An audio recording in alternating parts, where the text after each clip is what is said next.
Assalamualaikum warahmatullahi wabarakatuh. Perkenalkan, nama saya Viviani Suharyati dengan NPM 18650-047 kelas B.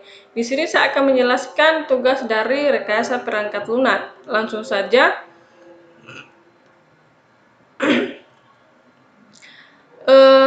Pada model Rapid Application Development atau RAD adalah sebuah model proses perkembangan perangkat lunak sekuensial linear yang menekankan siklus perkembangan yang sangat pendek. Model RAD ini merupakan sebuah adaptasi kecepatan tinggi dari model sekuensial linear, di mana perkembangan cepat dicapai dengan menggunakan pendekatan konstruksi berbasis komponen. RAD merupakan gabungan dari bermacam-macam teknik terstruktur dengan teknik prototyping dan teknik pengembangan joint application untuk mempercepat pengembangan sistem atau aplikasi. Dari definisi-definisi konsep RAD ini, dapat dilihat bahwa pengembangan aplikasi dengan menggunakan metode RAD ini dapat dilakukan dalam waktu yang relatif lebih cepat. Pendekatan RAD melingkupi fase-fase sebagai berikut. 1. Pemodelan bisnis, pemodelan data, pemodelan proses, dan pembentukan aplikasi. Tahap-tahap pengembangan aplikasi dari tiap-tiap fase pengembangan aplikasi. Pertama, requirements planning atau perencanaan syarat-syarat, di mana dalam fase ini pengguna dan penganalisis bertemu untuk mengidentifikasikan tujuan-tujuan aplikasi atau sistem serta untuk mengidentifikasikan syarat-syarat informasi yang ditimbulkan dari tujuan-tujuan tersebut. Orientasi dalam fase ini adalah menyelesaikan masalah-masalah perusahaan.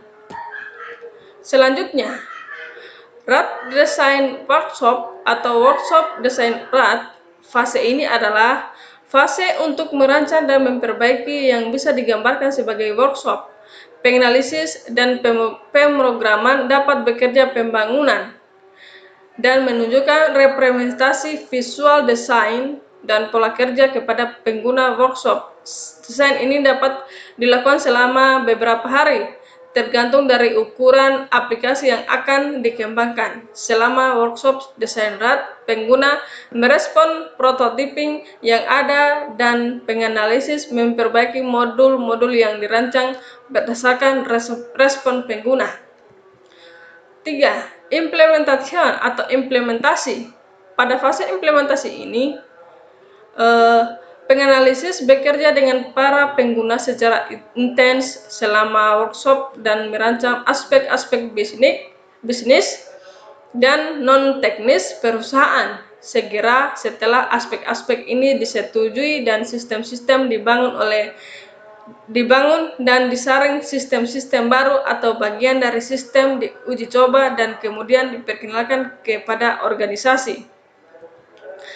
Kelebihan dan kekurangan model RAD. Pertama, kelebihannya yaitu lebih efektif dari pendekatan waterfall atau sekuensial linear dalam menghasilkan sistem yang memenuhi kebutuhan langsung dari pelanggan. 2. Cocok untuk proyek yang memerlukan waktu yang singkat, perubahan kebutuhan dapat diakomodasi. 3. Waktu pengerjaan dapat diperkirakan. Selanjutnya, waktu iterasi dapat dipersingkat dengan menggunakan RAD tools. 5. Produktivitas yang dihasilkan oleh setiap individu lebih banyak.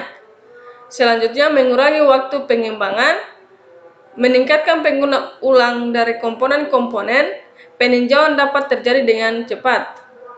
Sedangkan kekurangan pada model RAD ini, pertama, membutuhkan orang yang banyak untuk menyelesaikan sebuah proyek berskala besar. 2. Jika ada perubahan di tengah-tengah pengerjaan, maka harus membuat kontrak baru antara pengembang dan customer. Selanjutnya, pengembang dan customer harus punya komitmen yang kuat untuk menyelesaikan sebuah software. Selanjutnya, manajemen jauh lebih kompleks. 5. Membutuhkan tenaga kerja ahli baik itu pengembang maupun desainer manajemen jauh lebih kompleks. 6. Tergantung pada teknis memberi ahli untuk mengidentifikasi kebutuhan bisnis. Yang terakhir, hanya sistem modular yang dapat dikembangkan dengan model RAD. Mungkin itulah penjelasan dari saya. Lebih dan kurangnya mohon dimaafkan. Akhir kata, Assalamualaikum warahmatullahi wabarakatuh.